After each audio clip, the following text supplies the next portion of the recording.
A grand jury indicts a former Vinton County prosecutor again. The government is now open, but it might not be for long. And in sports, the men's basketball team isn't the only Ohio team to have their win go down to the wire. Newswatch starts right now. Broadcasting live from WOUB TV in Athens, this is Newswatch.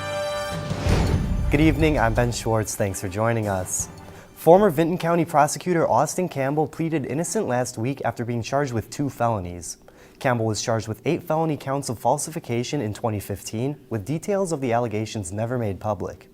All 8 charges were eventually dismissed, with the judge ruling that Campbell had not been brought to trial within the time limit. Now Campbell is facing charges of tampering and forgery.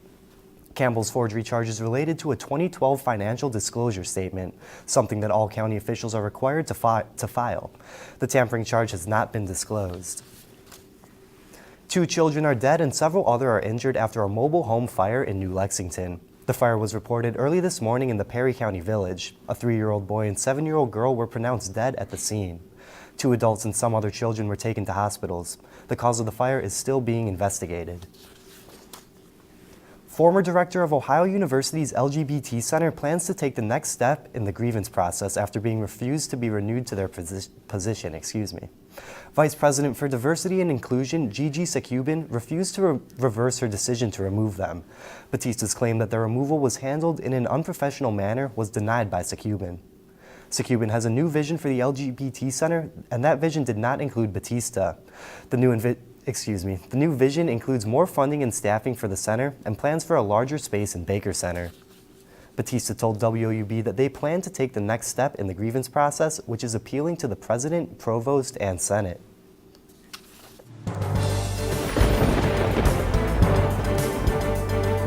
Good evening and welcome back to the Newswatch Weather Center. I'm forecaster Adriana Davies, and today we did see some above average temperatures, for this time of the year, but we will see those temperatures start to dip off later into the evening tonight. We're looking at 21 degrees. We're going to get icy after 3 a.m. I'd say our rain is going to taper off and turn into ice. Some strong wind gusts associated with that as well, so it will make it feel way cooler outside than it actually is. Those wind chills may dip into the single digits tonight, and we will get colder as we move throughout the week, the rest of the week as well. South wind from 10 to 15 miles an hour. Overnight, hour by hour, like I said, those wind chills are definitely going to get cooler. By 8 p.m. we'll stay right around 43. Midnight, that range will start to move into the area associated with the cold front. That's going to bring us those cold weather into tomorrow.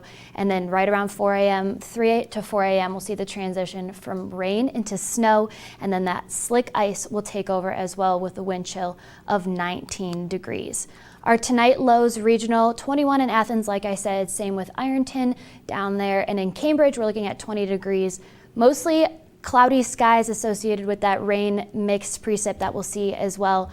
Hopefully it will stick around to say rain for longer, but we will see some freezing temperatures as we move into tomorrow morning, making it a slick morning commute for us. Ben, I know you have some tips on how to keep your pipes from freezing coming ahead.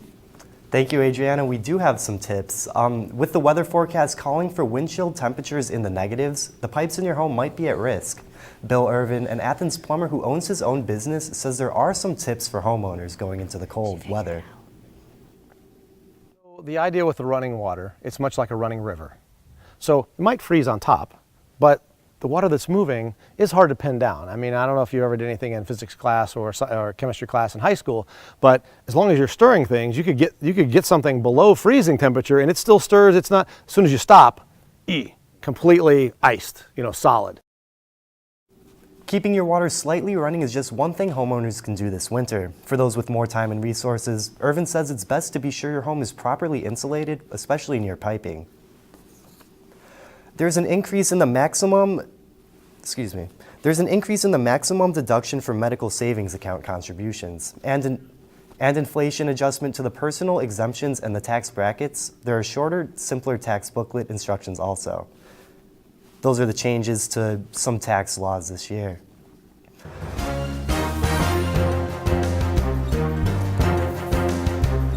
One person was killed and 2 others wounded in a series of shootings Sunday in Cincinnati.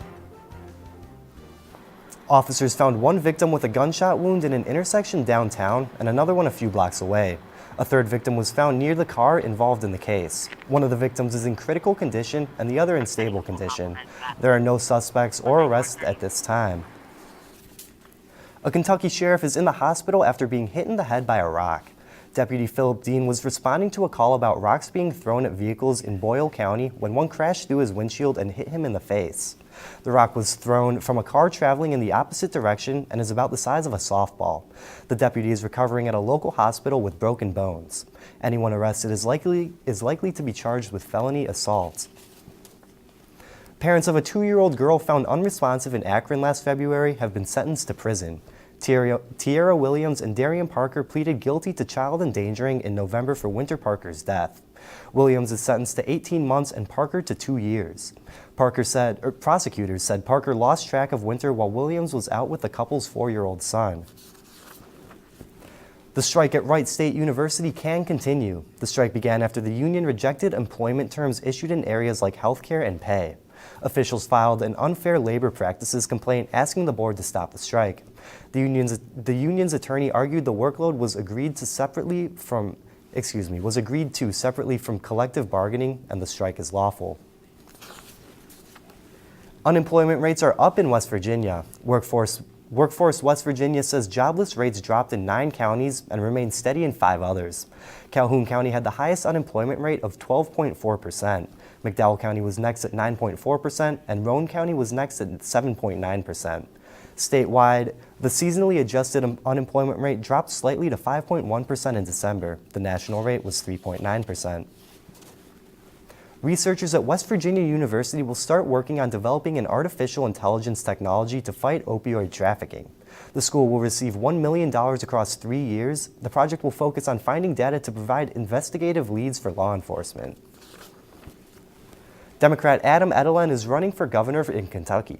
He filed the paperwork today. Edelin is promising an issues-based campaign and will not accept money from political action committees. Attorney General Andy Beshear, State House Minority Leader Rocky Adkins, and former state employee Jeff Young are also running as Democrats. Republican Governor Matt Bevin filed for re-election on Friday. He faces 3 in the primary. Rand Paul's civil lawsuit trial against his attacker is set to start. Jury selection started today. The Republican U.S. Senator is going to court after his neighbor tackled him while Paul was doing yard work. Paul's ribs were broken. Paul is seeking up to $500,000 in compensatory damages and up to $1 million in punitive damages. Both men were in the courtroom today. Boucher pleaded guilty to assaulting a member of Congress and was sentenced to 30 days in prison. It's the start of a new paid week for federal workers, but what needs to happen for the government to stay open? And will the president do the State of the Union now that the shutdown is over? These stories and more when Newswatch returns.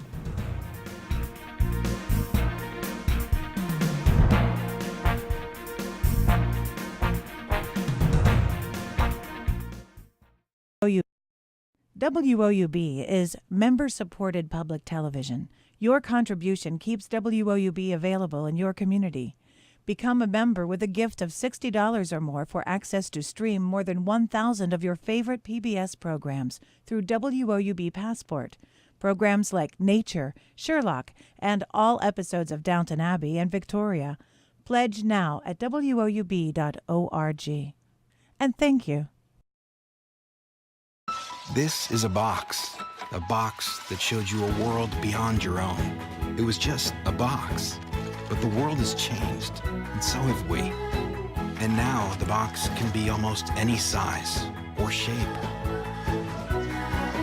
And you decide what you want to explore. Anytime, any place. Break out of the box with PBS.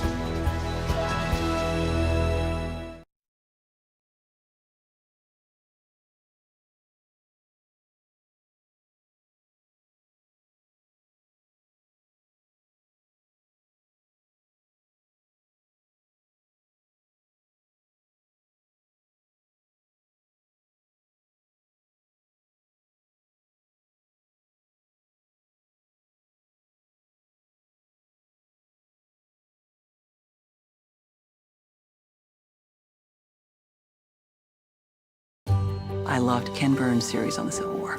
It was deeply impacting. I love history. To have those stories told through these letters, through stories of love and loss, it rewrote the book on how to tell a story. When television was invented, there were a lot of people who had dreams about what it could do. I think PBS still aspires for and often succeeds at reaching the highest ideals of what television could be.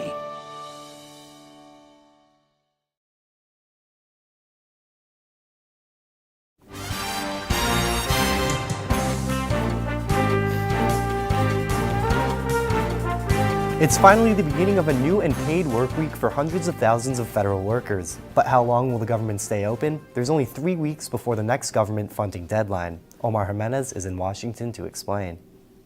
The government is back open, for now. But congressional negotiations are going to have to kick into overdrive to keep it that way. More than a month after the shutdown started, the central issue remains the same: the wall. I was down on the border last May, and what the CBP told me was they needed more agents, we need more immigration judges, we need better technology, especially at our ports of entry, and in some places we need to improve fencing. What we need to be doing is focus on what the experts are telling us they need. But it's not going to be easy, and President Trump now tells the Wall Street Journal he is skeptical a deal can be met and would not rule out another government shutdown. I think that he is seeing the negotiations for what it is. This is an opportunity for Congress to act. It's an opportunity for Congress to speak with the experts. Over the course of the 35-day-long shutdown, little progress was made. All the while, hundreds of thousands of federal workers were left hung out to dry.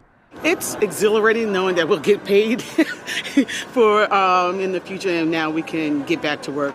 It also hurt the U.S. economy as a whole. It lost $11 billion during the government shutdown, according to the Congressional Budget Office, and they estimate while most will eventually be recovered, around $3 billion won't be. In Washington, I'm Omar Jimenez.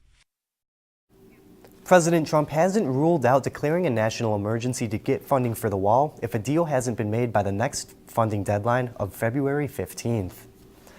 President Trump accepted House Speaker Nancy Pelosi's invitation to give the State of the Union address on February 5th from the House floor. Pelosi formally invited the president in a letter following a conversation in which they had agreed on the date. The California Democrat originally invited Trump on January 3rd to give his speech this Tuesday. Later in the month, amid President Trump's ongoing partial government shutdown, Pelosi requested Trump postpone the address or deliver it in writing. Pelosi cited security concerns. The CDC has a new warning about one pet. That story's still ahead. And up next on Newswatch, we're talking about an Arctic blast making its way into Athens area, as well as a winter weather advisory, but we're looking at a weekend warm-up as well. We'll talk about that after the break. Member-supported public television. Your contribution keeps WOUB available in your community. Become a member with a gift of $60 or more for access to stream more than 1,000 of your favorite PBS programs through WOUB Passport. Programs like Nature, Sherlock, and all episodes of Downton Abbey and Victoria. Pledge now at WOUB.org. And thank you.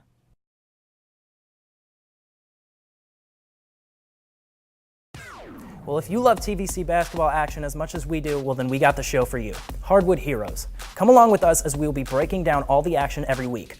It airs Sundays at 11 p.m. and again Mondays at 6 p.m. But remember, our coverage isn't just limited to the show. We have content being posted all week long on our Twitter, Facebook, and even Snapchat. We will also have written recaps posted on our webpage and video recaps on our YouTube channel. So check those out as well. And always remember to be heroic.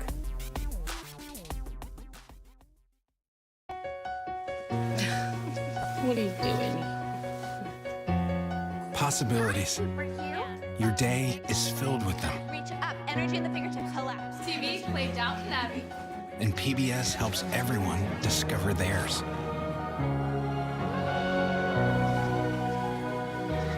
Anytime, anywhere. Up in the sky, you can see it. PBS, we're with you for life.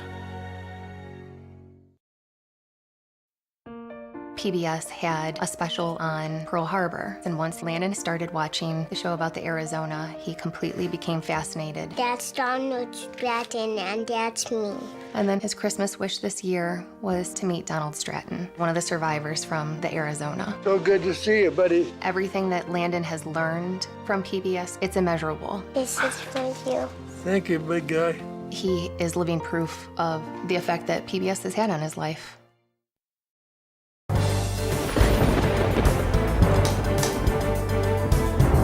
Delta Airlines is issuing travel waivers ahead of the winter storm. Delta's waivers will be for 28 Northeast airports, including New York's LaGuardia and JFK airports. The weather could also impact Delta's hub in Atlanta, where possible snow and freezing temperatures could create icy conditions. The waiver will allow customers traveling to, from, or through specific cities to make a one-time change to their plans without a fee. Now let's head over to Adriana with a weather update. Thanks, Ben. And today in Athens, we did see a relatively above average temperature for this time of the day. I'm switched around, sorry about that. 43 degrees is our normal for this time of the year, but we're sitting right around 50, so a little bit above average, which we could expect with the Arctic blast we're about to have. We are in the warm sector of a low pressure system that's going to move through and freeze everything up. We'll talk about that a little bit more in detail, but first, we are under a winter weather advisory. So this is valid from 1 a.m. tonight until 5 p.m. tomorrow. We will see some rain transitioning to snow right after about 3 to 4 a.m. is the timing on that one. This will produce ice in the morning too. So we're going to see some rain that's going to fall starting around 10 p.m. tonight into the early morning hours. And then once that starts to freeze over, we'll have black ice, ice on the sidewalks, and snow on top of that. So it's going to make for a messy morning commute tomorrow. So I would give yourself plenty of time as you step out the door on the way to work or to school. I would be very surprised if there were not any delays or cancellations for school tomorrow, as well as some other days for the rest of the week. So taking a look at our lows for tonight, 21 in Athens, 21 down in Ironton as well, 18 up in Newark. So these are relatively cool. I know we are sitting relatively warm right now outside, but after this load, the cold front will move through. It will cool everything off for us, as well as that precipitation that's going to move through. 8 p.m., 43 degrees. By midnight, we're still looking at 42 with the wind chill starting to cool off. Like I said, that rain's going to start to set in right after 8 p.m. We'll see that rain chances start to increase, and they will taper off right around 4 a.m., but look at the change in temperature. Almost 20 degrees we're going to drop, and wind chills are going to drop as well. So 19 at 4 a.m. And a wind chill just means that when you are standing outside, you feel 19 degrees. You do not feel 28 due to the fact that the wind is touching your skin. So bundle up if you're headed out the door tomorrow, as for the rest of the week as well. And right now, obviously, we have nothing going on in our area, but as we move into tonight, there's a whole mess. So you can see, we see some rain associated with this system, and snow and freezing wintry mix. So it's just going to be a nasty week outside as for tomorrow as well. But once that moves out, it will clear up. We will see some tapering off showers into the morning hours. At the bus stop tomorrow morning though, slippery start, like I said, gusty winds and winds out of the southwest at 5 to 10 miles an hour. So the wind chill is going to make it feel a lot cooler outside than it actually is. Regional highs for tomorrow, 24 in Athens, 24 down in Ironton, and 20 up in Newark. As for the rest of the week, we're looking at a nasty week ahead as well. Tuesday into Thursday morning, we're looking at below zero wind chills and lows even in the single to negatives. So keep that in mind as you head out the door. Like I said, bundle up and keep your pets inside. Don't stay outside for as long as you can. Try to stay indoors and keep warm. That is the most important part. But take a look at the weekend highs. We're looking at highs in the 50 and even 56 into Monday hours too. So we will see a nice warm up, a nice relief from the -1 we may see on Wednesday. Ben? Thank you, Adriana. Hedgehogs and salmonella don't seem like they go together, but the CDC has a new warning. It's time to nix cuddle time with these little guys. The CDC has linked them to a salmonella outbreak. 11 people in 8 states have gotten sick, and one of them was even hospitalized. Even hedgehogs that look clean and healthy can carry salmonella, which shows up in their droppings. And it can easily spread to toys, their bed, and really anywhere they go. And in Washington, the governor has declared a state of emergency after the CDC confirms 26 cases of the measles. It's a highly contagious disease and can be deadly if small kids get it. The most recognizable symptom is a red, blotchy rash, but the measles can also cause coughing, a runny nose, inflamed eyes, a sore throat, and fever. The decision to declare a state of emergency means state agencies and departments can use state resources to help manage the outbreak. It also means they can reach out to other states if they need to. Transplants for Americans with alcohol-associated liver disease is on the rise. Reed Bignon has more in today's Health Minute. Alcohol-associated diseases are now the top reason Americans get liver transplants. Between 2002 and 2016, the United Network for Organ Sharing reviewed liver transplant trends. The research, published in the Journal of the American Medical Association, compared data from adult recipients in two specific categories on the National Organ Transplant List: those who had only alcohol-associated liver disease and those who had zero alcohol-associated problems. Over a 15-year period, they found roughly 28% of those patients who received liver transplants had alcohol-associated diseases: alcoholic cirrhosis with hepatitis C, and acute alcoholic hepatitis. Alcohol-related diseases also accounted for 48% of the increase in liver transplants. Since liver transplants first became available in the 1980s, patients with alcohol-related issues were typically put on a 6-month waiting period where they had to abstain from alcohol before they could get on the list. This was thought to not only stabilize the patient, but also put out a social message. That policy was viewed with mixed reactions, and no hard data proved it had a better post-op success rate. For today's Health Minute, I'm Reed Bignon. Hello, I'm Brandon Monty. This past Saturday, the Ohio men's basketball team used a team effort along with some last-minute heroics to fend off the Ball State Cardinals in the Convocation Center. On the women's side of hoops, Ohio was able to squeak out a road victory against the Falcons of Bowling Green. But Bob Bolden and the Bobcats aren't satisfied, even though they lead the MAC. A box that showed. This is a box that showed you a world beyond your own. It was just a box, but the world has changed, and so have we. And now the box can be almost any size or shape. And you decide what you want to explore. Anytime, any place. Break out of the box with PBS.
Welcome back, I'm Brandon Monty. On Saturday, the Ohio men's basketball team emerged victorious in a down-to-the-wire, back-and-forth thrill ride in the Convo. Gavin Block, Jason Carter, Antonio Coward Jr., and Jason Preston were all in double figures, scoring-wise, in a bounced attack. The senior forward Block hit a game-winning three-pointer with less than a minute to go to cap the green and white victory. Block hit 3 long balls and finished with 15 points, and Jason Carter led the team with 16 points, all of which came in the second half. Ball State held their own, though, shooting 10 of 18 from distance as a team. Despite that, Saul Phillips' squad held the Cardinals scoreless in the final 2 minutes and 34 seconds to bring home the W. With the win, the Bobcats improved to 11-8 overall and 3-4 in MAC play. Their next matchup will be on Tuesday, where they will travel to DeKalb to face Northern Illinois. Freshman point guard Jason Preston has shown a significant amount of growth throughout his first season, and head coach Saul Phillips had nothing but praise for his lead guard. Probably the most single pass first guy I've ever seen in terms of he'll turn down good shots to make a pass. I've actually tried to get on him but the ball moves so well when he's in there. The last time the Bobcats and Huskies met, Northern Illinois stole one from Ohio in the Convo. Saul Phillips discussed how he will look to stop Eugene German and the surging Huskies. Extremely quick, and we need to guard him with multiple people in transition. He also has a nice little step back, which really it's kind of impossible to help on. So we got to make sure that we're locked in on the ball and not turning him loose. The Cardinals weren't the only birds that struggled to handle the Bobcats, as the Ohio women's basketball team was victorious at Bowling Green Saturday afternoon. Offensively, Erica Johnson, Cece Hooks, and Dominique Dosick combined for an impressive 59 points. Ohio led by 16 at the half, but Bowling Green went down fighting. The Falcons cut the lead late, as their resurgence was led by guard Cindy Lambert. She paced the Falcons with 23 points, but it wasn't enough. Despite the win, head coach Bob Bolden and forward Erica Johnson expected more defensively.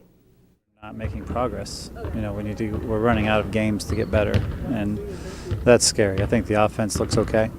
Defense it's just bad. There's just no other way to put it, and we can't sustain this if the defense doesn't get better. I mean, our biggest player is not big at all, so we know we're smaller than everyone. We win with our feet and our mouths, so we're working on our talking. We win with our quickness, our speed, and we're not trying to be taller than anybody. Erica Johnson, along with the rest of the Bobcats, will certainly be taking this matchup personally. It was a good weekend for Ohio wrestling, as they erased a 12-point deficit to knock off Northern Illinois 21-18 in DeKalb Sunday. It was the lightweights who helped spring the comeback for the Bobcats. Shakur Laney, Mario Guillen, and Cameron Kelly both won their respective matches. Going into the last match, it was 18-all, and Alec Hagan rose to the occasion with an 8-6 overtime victory against McCoy Kent. The Bobcats are now 4-4 on the season and 2-1 in MAC play. Ohio Wrestling's next match will be on the road against Central Michigan, February 3rd. I'm Brandon Monty, and that's it for sports. Back to you, Ben. Thank you, Brendan. The Screen Actors Guild Awards honored the year's finest performances in film and television last night. The Marvelous Mrs. Maisel shone especially bright, sweeping the TV comedy categories. The Black Panther Ensemble celebrated winning the night's biggest honor, outstanding performance by a cast in a motion picture. To be young, gifted, and black, we all know what it's like to be told that there is not a place for you to be featured. Yet you are young, gifted, and black. We know what it's like to be told to say there's not a screen for you to be featured on, a stage for you to be featured on. We know what it's like to be the tail and not the head. We know what it's like to be beneath and not above. And that is what we went to work with every day. The evening's longest standing ovation went to Life Achievement Award recipient Alan Alda. Now let's head over to Adriana for a last look at weather. Thanks, Ben. And tonight in Athens, we're looking at a low of 21 degrees. Icy, it's going to get icy later on in the evening as well. Strong wind gusts are associated with this front that's going to move through and bring us some cool wind chills with winds from the south at 10 to 15 miles an hour. Like I said before, we are underneath this winter weather advisory, which is good from 1 a.m. until 5 p.m. tomorrow. Rain will be transitioning into snow after about 3 a.m. tonight, and those freezing temperatures will cause icy conditions on the roadways tomorrow. As you headed out the door in the morning, keep that in mind on the way to work or school. I would not be surprised if there were delays or closures even then for tomorrow. As for the rest of the week ahead, it's a wild weather week with a change in some temperatures and warmer temps for the weekend. Ben? Thank you, Adriana. And that... Ooh.